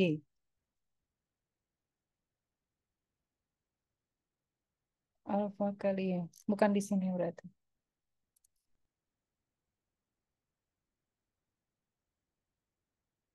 Oh, ini dia. W kita akan dapat seperti ini. B seperti ini. Hmm. Jadi ini Lagrange Lagrangian function yang kita punya. Terus kita selesaikan, kita dapat alfanya. Nah, dari situ ya udahlah nggak usah nyari tahu gimana cara dapat alfanya. Pokoknya dapat alfa gitu kan. Kalian masukin terus kalian dapat W. Alfa dapat, Y sama X yang dapat dari training data, alfanya dapat. Kalian bisa ngitung W, terus kalian udah dapat W, kalian bisa ngitung B. Nah, udah kayak gitu, kalian bisa bikin hyperplane, gitu kan? Punya W, punya B, kalian bisa bikin hyperplane. Dan dipastikan dengan cara seperti ini, W dan B-nya itu adalah W dan B dari hyperplane yang optimal, ya kan? Karena si alfanya itu dia sudah meminimalkan si W, meminimalkan si W. Kenapa harus meminimalkan W? Karena dia berusaha untuk memaksimalkan margin.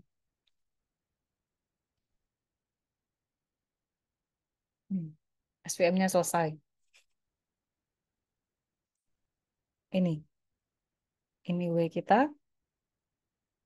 Terus kalau kita mau klasifikasi, nah, kita tinggal substitusi W ke classifier. Ini kan W ya, ini kan W kan? W kali X. X ini kan data baru. X data baru, ini data uji nih. Data uji, data uji.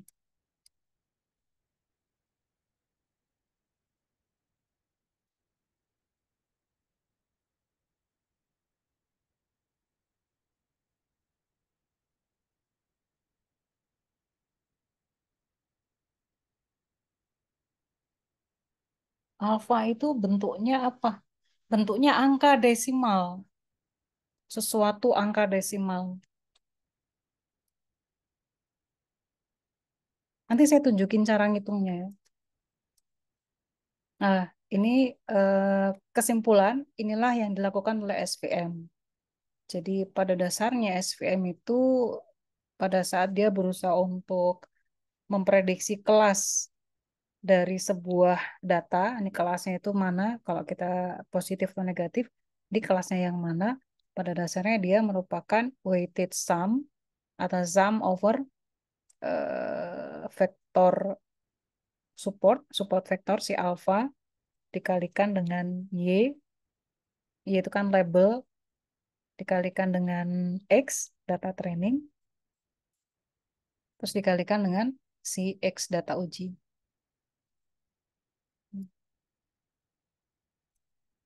Dia akan nebak hasilnya apa.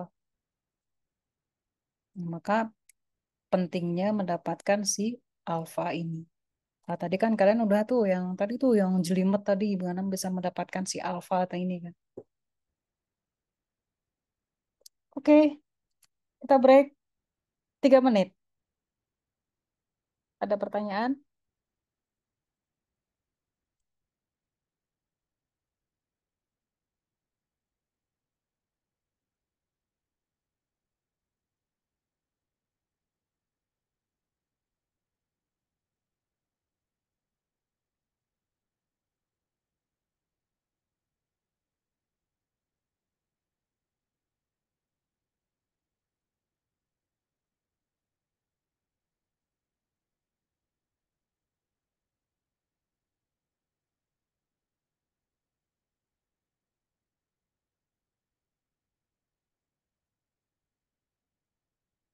Saya ganti share sambil kita break sambil kalian lihat ini. Yang tadi saya sempat munculin pertama.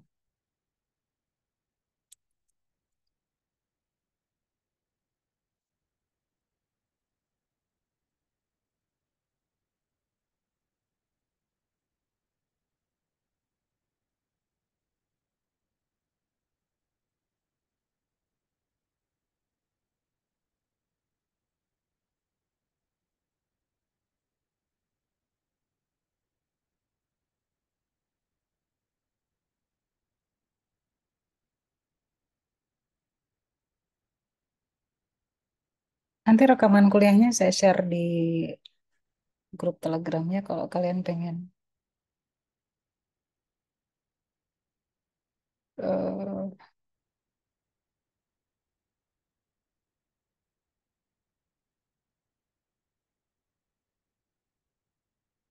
pengen review.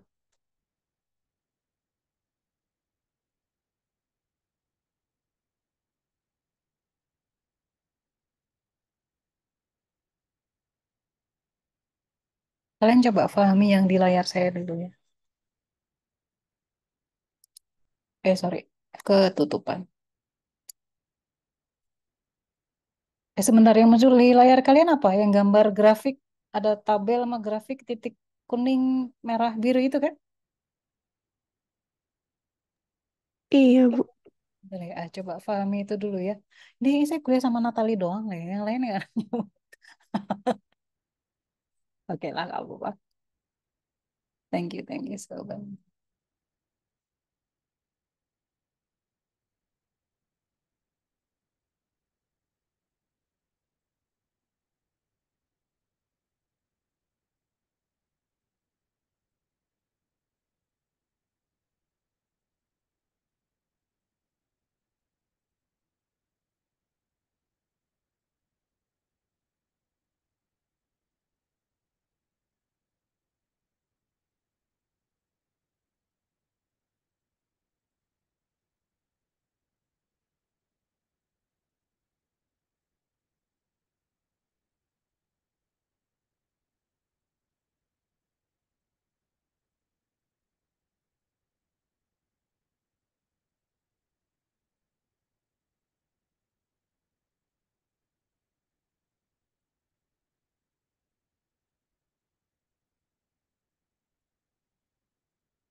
Saya ulas sedikit ya yang muncul di kalian ini. Ini adalah contoh ilustrasi dari gimana kalau kita udah bisa dapat alfa, terus gimana caranya kita pakai alfa itu untuk memprediksi kelas dari sebuah data uji. Tuh. Nah, 8 buah data yang saya punya, atributnya cuma dua, X1 dan X2, representasi dalam koordinat kartesian seperti yang ada di layar kalian. Somehow dengan menggunakan KIPE, Quadratic Programming Solver, KIPE Solver, saya dapat alfanya itu adalah alfa 1, alfa 2, alfa 3 dengan nilai sekian. Hmm. Gimana cara kok bisa dapat kayak gitu pun ya, perhitungannya ya rumit, tadi ada di slide kayak gini. Pakai KIPE Solver saja langsung bisa dapat. Nah, kalau kalian perhatikan sebelum kalian liatin, oh angkanya kayak gini si alfanya kayak alfa ya. Eh, pada dasarnya si alfa ini kalau kalian perhatikan dia adalah data training itu sendiri kan. Lihat si alfa 1 koordinatnya adalah 1,0. Nah ini kan. Ini yang mana sih Bu? Ayo. Si alfa 1 kan 1,0 ini kan. Alfa 2 itu adalah 3,1. Oh, ini alfa 2. Alfa 3 adalah 3, minus 1. Nah, ini. Ya, jadi pada dasarnya si support vector ini dia adalah parts of atau bagian dari data training. Sampel-sampel ada sejumlah sampel dari data training yang menjadi representasi dari support vector. Enggak semua, Bu, enggak dong. Kan hanya data-data yang memang dia itu berada di daerah dekat margin kan. Itulah yang kita ambil sebagai support vector. Contohnya kayak gini. Oh, ternyata sama support vektornya adalah kayak gitu. Maka berdasarkan rumusan, kalau kita pengen memprediksi apakah sebuah data uji itu dia masuk kelas mana, kita tinggal masukin ke persamaan ini. Gimana caranya? Meskipun terlihat gampang, ternyata cukup jelimet. Di sini lihat. Misal data 6,1. F dari 61, lihat ada kata sin di sini. Alfa 1 3,5 kan? Sum dari alfa kali Y kali XI kali X. Alfa 1, alfa 2, alfa 3. Itu aja dulu kan. Terus dikalikan dengan YI. Kelasnya si alfa 1 itu apa? Oh, -1. Lihat. Kelasnya si alfa 2 apa? 1 kan. Kelasnya si alfa 3 apa? 1 juga. Oh, 1, 1. Lihat kelasnya. Terus XI-nya. XI-nya si alfa 1 apa? 1, 0 kan? XI-nya si alfa 2 apa? 3, 1. Terus si alfa 3 adalah 3, -1. Lihat di sini. Alfa I kali Y kali XI. Support vektor dari data itu, dari data ke I dikalikan dengan kelasnya. Data ke I dikalikan dengan data ke I itu sendiri. Terus baru terakhir yang 61, ini kan data ujinya itu masuk di sini kan. 61 di sini. Nah, gitu. Terus kalian hitung dapat -2 itu minus B. Dipakai bias. Biasnya kok nggak muncul ya? Sin, iya ini dikurangi sama bias nih. Biasnya kok nggak muncul. Ketinggalan biasnya. Kalian itu dapat sin dari 4 ada 1. Nah, jadi kenapa di sini ada sin? Eh, Support vector machine atau SVM itu hanya bisa mengeluarkan dua kelas, positif atau negatif saja. Gitu. Pada dasarnya gitu cuma dua kelas. Maka ada kata sign. Kalau kalian coba ulik-ulik, tertarik gitu ya ngulik-ngulik library yang kalian pakai di scikit-learn, SVC namanya kan support vector classification, SVM untuk klasifikasi, kalau SVM untuk regresi kan SVR, support vector regression di scikit-learn, itu ada kata kayak gitu, ada sign. Karena SVM itu pada dasarnya yang bisa mengklasifikasikan, memprediksi dua kelas, positif atau negatif. Maka ada kata sign di situ. Gitu ya. Gimana kalau multi kelas? Nah, dia pakai mekanisme one versus all atau one versus one. Jadi sama dia diutak-atik lagi. Tuh, satu-satu. Gimana caranya menghilangkan ini? Gitu. Nah, terus pertanyaannya nggak usah ya. Nanti kalau kalian pengen coba-coba, berarti titik 21, 2 minus 1 itu kelas yang mana? Kalau nggak kalian pengen coba-coba di sini. Gitu. Ini B-nya kok kelewat ya? Minus B, minus 2. Minus 2 itu B. WX minus B.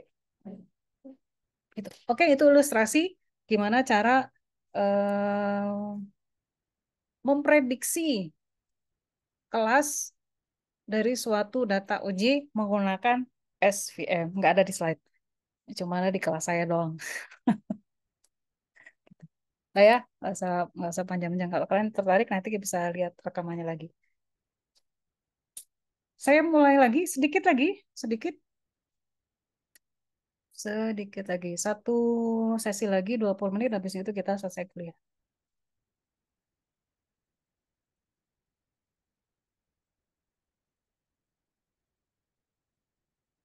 Saya share screen dulu. Screen satu. Sip. Nah, ini tampak banyak, tapi saya nggak akan jelasin semua. Hmm. Dari bahasan kita dari setengah 8 sampai jam 9 ini, 1,5 jam, kita hanya membahas SVM yang cuma 2 kelas, dan datanya itu sempurna, data trainingnya sempurna, yang linearly separable, yang kita bisa pisahkan secara linear. Kita bisa bikin margin yang gede, yang benar-benar bisa membedakan 2 kelas itu. Nah, masalahnya adalah nggak semua data, hampir tidak ada data di dunia ini yang sesempurna itu. Ada banyak noise yang bisa membuat data kita tuh jadi nggak linearly separable. Gimana caranya kita bisa mengatasi itu? Nah, kita akan bahas di sini. Tuh ya. Slide saya udah muncul kan ya? Yang outline, noise, soft margin, kernel tricks, gitu, benar kan? Sudah, Bu. Sip, thank you. Masih pada bangun. Thank you. Kirain udah pada tidur denger dongengan saya. Nah, coba kita lihat data di sini. Kalian lihat titik biru yang dia itu nempel ke, bukan nempel ya, dia dekat ke merah. Nah, kalian bisa anggap ini sebagai noise. Kalau kita bikin garis yang memisahkan mereka, ya bisa sih bisa aja kayak gini kan. Nanti ini jadi noise kan, gitu ya. Nah, lalu bisa nggak kita paksain aja Bu kayak gini Bu, bikin marginnya. Nah, SVM kan boleh, boleh, boleh aja.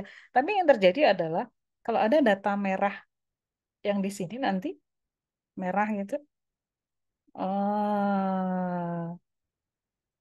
dia dianggap jadi kelasnya biru kan, jadi salah juga.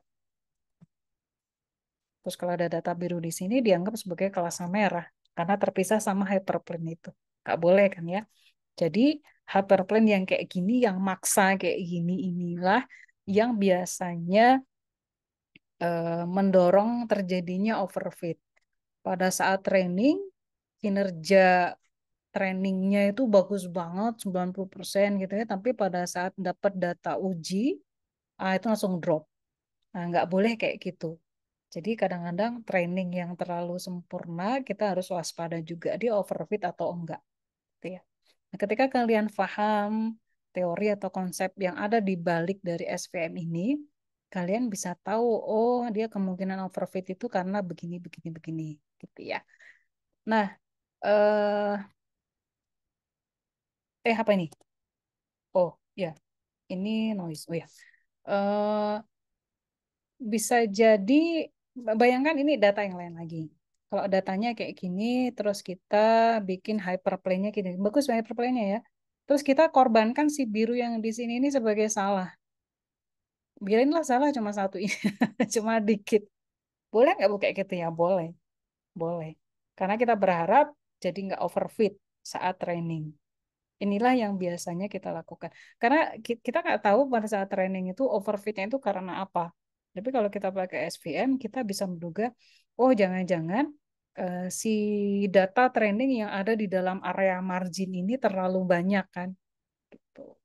Dia nggak linearly separable banget gitu. Ya udah kita korbankan dia sebagai ya udahlah anggap aja noise gitu. Boleh kayak gitu, gitu ya.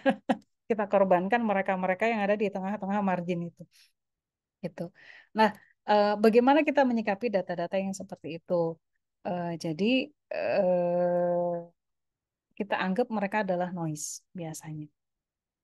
Kita berasumsi ya udahlah anggap aja noise. Jadi pada saat training kita korbankan mereka, gitu ya. Kita korbankan, kita anggap noise, pasti karena noise dia akan berkontribusi terhadap error yang terhadap nilai error kan. Tuh. Ya udahlah nggak apa-apa gitu. Nah, bisa jadi juga datanya kayak gini. Kalau kita bikin garis kan nggak mungkin. Nah, kalau kayak gini datanya nggak linearly separable itu karena memang distribusi datanya seperti ini. Nah, kalau untuk kasus yang noise tadi kita bisa pakai soft margin atau trainingnya pakai SMO, Sequential Minimal Optimization. Nah, sementara untuk data yang kayak gini, kita kan sama sekali nggak bisa bikin garis kan. Maka kita ubah dimensinya, kita ubah bentuk datanya. Data inputnya benar-benar diubah, dipetakan ke bentuk lain menggunakan sebuah fungsi yang disebut sebagai kernel. Nanti datanya itu diubah, dimasukin ke fungsi, datanya berubah. Yang kita berharap setelah diubah itu dia berubah menjadi linearly separable. Sehingga kita bisa bikin hyperplane. Nah, kita bahas satu-satu ya. Jadi, untuk data-data yang bernoise, kita bisa pakai dua cara, pakai soft margin, nggak pakai hard margin. Kalau hard margin kan di daerah margin itu sama sekali nggak boleh ada data training kan. Kalau soft, yang namanya soft, ya bolehlah dikit gitu ya. Tapi dia berkontribusi terhadap errornya jadi naik gitu. Nah, kita pakai istilahnya soft margin. Nah, di soft margin ini kita mengenalkan istilah baru yang namanya slack. Variable slack. Ini tuh ngefeknya kemana di sini nih? Ah, pada saat kita meminimalkan si W, eh, kita tambahkan variabel slack. Lihat, variabel slack ada subscript i-nya untuk setiap data training yang ada di daerah margin. Gitu ya. Jadi kalau di situnya banyak, maka si slack-nya jadi gede kan? Yaitu. Si slack-nya kan ada i-nya di situ. I-nya itu ke data training. Kalau data training yang ada di daerah marginnya itu banyak, ya slack-nya jadi banyak kan? Karena itu kan dijumlahin. Nah, dikalikan dengan C. C ini semacam konstanta yang kita atur, kita tuh mau ngasih bobot berapa banyak ke error si Slack ini. Kalau C-nya kita gedein, artinya ya kita ngasih, oh kesalahan itu harus dikasih punishment yang gede gitu kan. Jadi kalau kita gedein C-nya, ya errornya jadi gede. Tapi kalau kita kecilin si nilai C-nya, kita benar-benar toleran terhadap error itu. Udahlah nggak apa-apa. Nah, ini si C ini yang kalian bisanya harus em, tuning. Kalau select kalian nggak bisa tuning karena itulah data yang ada di daerah margin kan. Yang bisa kalian tuning yang nilai C ini. Gitu. Seberapa besar kita memberikan penalti terhadap error yang terjadi. Lihat ya, saya ulang lagi, si Slack ini ada subscript I-nya menandakan bahwa dia benar-benar ngitung untuk setiap data yang ada di area margin. Kan W ini kan ada hubungannya sama margin kan. Gitu. Itu ya. Jadi efeknya apa ke Slack ini?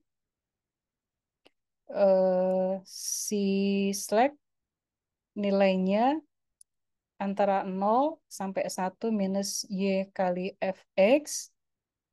Terus dia menjadi pengurang dari sini kan biasanya Y kali X plus B lebih dari dan sama dengan 1. Sekarang karena ada slack variabel, dikurangi slack.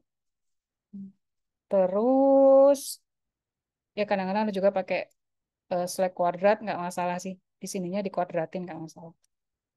Nah, objektif functionnya karena kita mengenalkan variabel C, konstanta C, maka si nilai alfanya, nilai support vektornya itu nilainya nggak lagi bebas sembarang, tapi nilai alfanya itu dari 0 sampai C. Tadi kalian di ilustrasi soal hitung-hitungan yang saya kasih lihat, nilai alfa ada alfa satu, alfa 2, alfa 3 tadi kan 3,5, 0,75, 0,75.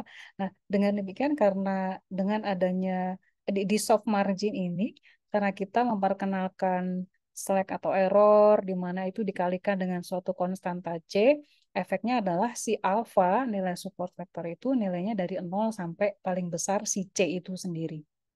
Gak bisa lebih gede dari C. Efeknya ke sini. Gitu ya. Kalau sebelumnya, kalau nggak ada C pada kondisi hard margin, SVM hard margin, jadi sama sekali nggak boleh ada data training di daerah margin itu, nilai alfa itu bisa tak hingga, berapapun nilainya. Gitu. Jadi ini kalau nilai alfanya semakin gede, komputasinya kan semakin lama kalau terlalu besar. Dengan adanya si C ini kan kita jadi membatasi nilai alfa kan, agak dikendalikan supaya ngitungnya nggak kelamaan. Gitu. So, jadi pada akhirnya apa sih bedanya soft margin sama hard margin? Soft margin ini lebih robust terhadap outlier.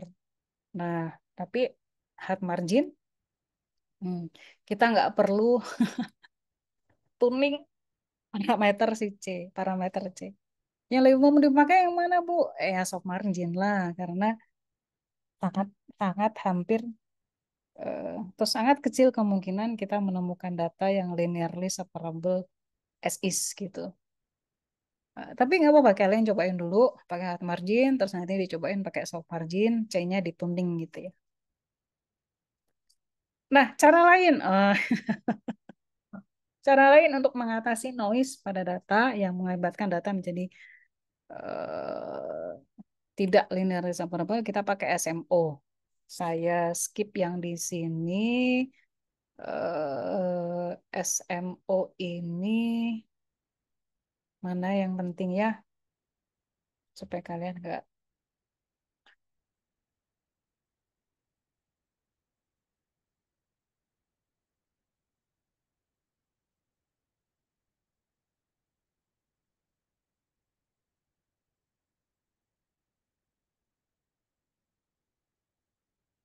Mm-mm.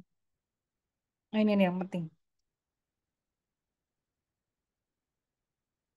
Jadi nilai alfanya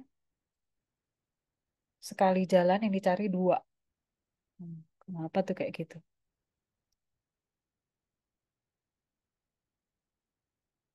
Pusing aja SMO ini. Bentar ya.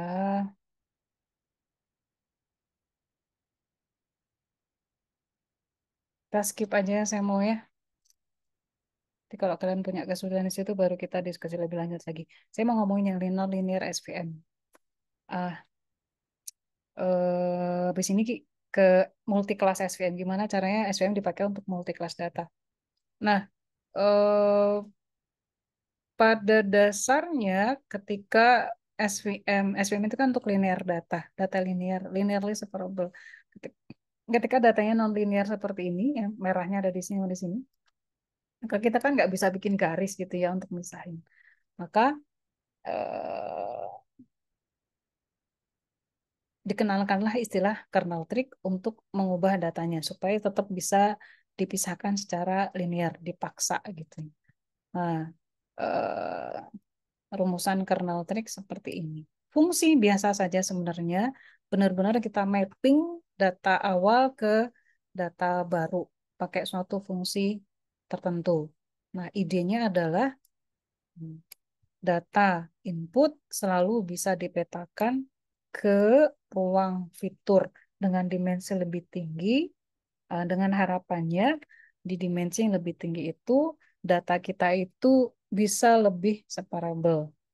Lihat ada asumsi juga di situ. Kita benar-benar berasumsi karena kita nggak tahu sama sekali apakah ketika kita sudah petakan menggunakan kernel, data kita menjadi lebih eh, more linearly separable. Kita juga nggak tahu, tapi namanya juga usaha, nggak apa-apa ya. Nah, istilahnya kernel trick.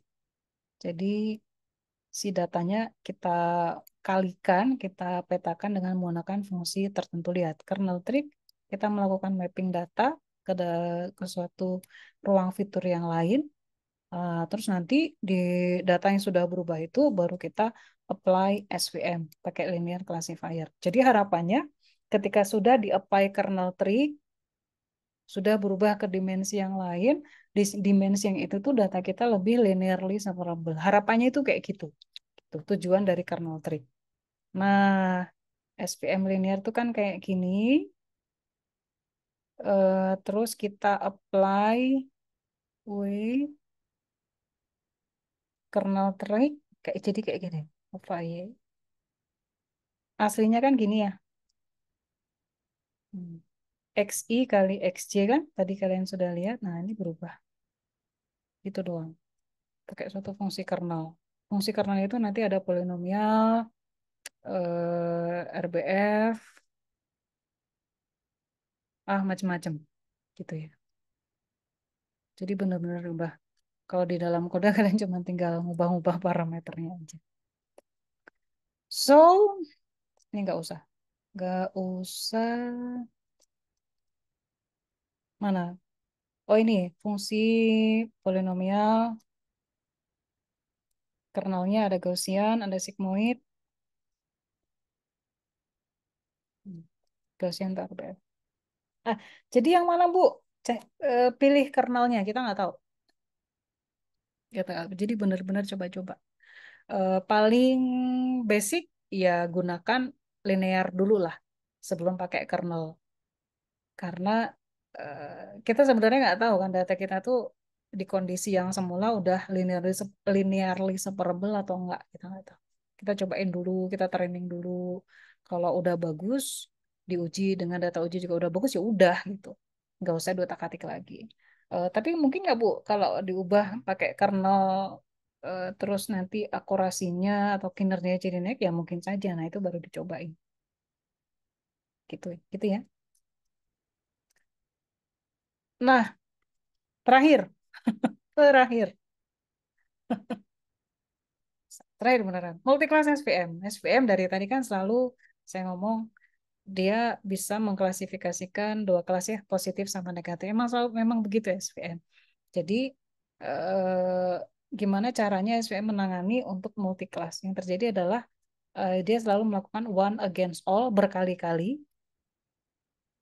Jadi misal kalian punya 5 kelas, yang dilakukan di one against all adalah kelas A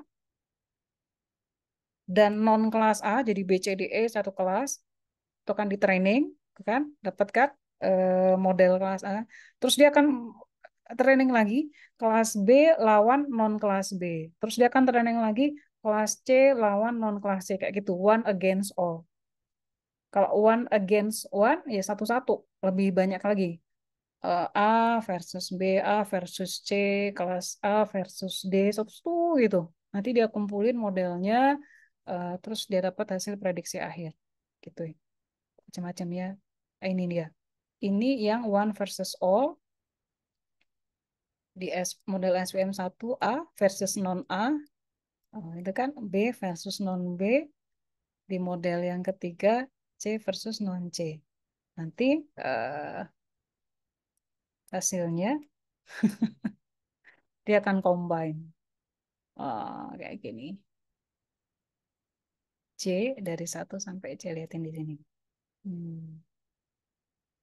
Kelas hasil prediksi adalah kelas dengan classifier yang paling terpercaya. Oh, keren gitu kan. One versus all. Ini yang dilakukan. One versus one, satu-satu. A lawan B, A lawan C, B lawan C. Gitu. Gitu ya. Nanti pada akhirnya akan voting. Mana yang paling bagus. Ya. Itulah yang dilakukan oleh multi-class SVM. Pros and cons-nya seperti ini, one versus all sama one versus one. Ini nggak usah. Kita akan bahas ini nanti di eh, slide yang ketiga, tapi nanti kapan-kapan ya. So, recap.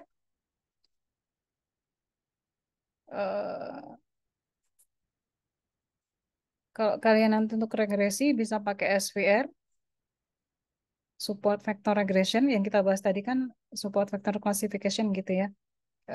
Kalau mau clustering juga bisa. Terus jangan lupa pakai kernel untuk kernel tree atau untuk sequence of string atau lain-lain sebagainya. Gitu. Terlalu banyak yang kalian punya hari ini. Terus ini adalah keuntungan dari SVM. Dengan menggunakan kernel, kita bisa dapat fitur di dimensi yang lebih tinggi yang kita berharap itu linearly separable gitu ya. Dengan SVM trainingnya sangat efisien. Terus umumnya dengan SVM kita dapat akurasi yang sangat bagus. Makanya minimal SVM. Gitu kan. Jadi eh, harapannya oke lah kalian nggak semuanya bisa memahami dengan 100% apa yang kita bahas hari ini karena memang cukup sulit. Tapi dari penjelasan tentang margin, hyperplane tadi, eh, kalian bisa mendapatkan ide bahwa kenapa sih SVM itu bagus ya karena dia berusaha untuk selalu mendapatkan hyperplane yang paling bagus. Di mana hyperplane yang paling bagus itu dia dapatkan dari dia selalu mencari margin yang paling besar di antara data training dari dua kelas berbeda. Gitu. Itu yang dia lakukan. Maka dia selalu dapat pemisah hyperplane yang paling bagus. Gitu ya. Maka akurasinya juga jadi paling bagus. Gitu. Nah, ini adalah kerugian dari SVM. Kalian bisa baca sendiri nanti ya. Gak usah ada pertanyaan. Terlalu banyak pertanyaan. So, materi SVM yang super duper berat sudah berhasil kalian lalui. Entah berapa banyak yang kalian kuasai. Eh, Kesempatan terakhir, ada pertanyaan? Gue mau nanya buat hari Sabtu, Oh, eh apa namanya? Soalnya PG atau PG sama yang keluar kayak gimana soalnya? PG nggak ada esai, nggak ada isian singkat juga. PG sama multiple response paling sama true false gitulah. Nggak ada ngisi ngetik kita nggak ada. Milih kalau PG kan milih satu ya, multiple response kan milih lebih dari satu itu kan. Ada juga true false gitu. Terus jangan Gitu. lupa dibukanya cuma 1 hari itu aja ya. Nggak ada tambahan waktu. Jadi pastikan kalian belajar dulu, belajar benar-benar baru ngerjain kuisnya. Gitu. Thank you atas pertanyaan. Ada yang lain? Ada hitungannya nggak? Hitung-hitungannya. Hitungan enggak sih. Konsep kayak hitungan kayak SPM tadi enggak. Itu cuma kan itu cuma ada di kelas saya doang tuh yang saya tunjukin. Kelas lain nggak ada, karena nggak ada di slide kan. Oh, Kalau oke. kalau nggak ada di slide berarti cuma di kelas saya doang. Karena saya pengen nunjukin ke kalian eh, gimana cara mendapatkan prediksi kelas kalau pakai SVM. Kalau di slide kan nggak ada. Cuma gimana cara dapetin hyperplane, gimana cara dapetin margin, tapi gimana cara dapetin kelas, prediksi kelasnya pakai SVM itu gimana kan nggak ada. Nah, maka saya tunjukin caranya kayak gini. Gitu. Nggak, hitungan kayak gitu nggak muncul. Jadi benar-benar prinsip, konsep, cara kerja gitu ya. Harus paham. Baik, Bu. Terima kasih. Tuh, ada lagi? Udah malam. Nggak ada ya? eh Oke, kalau nggak ada, saya stop recording dulu.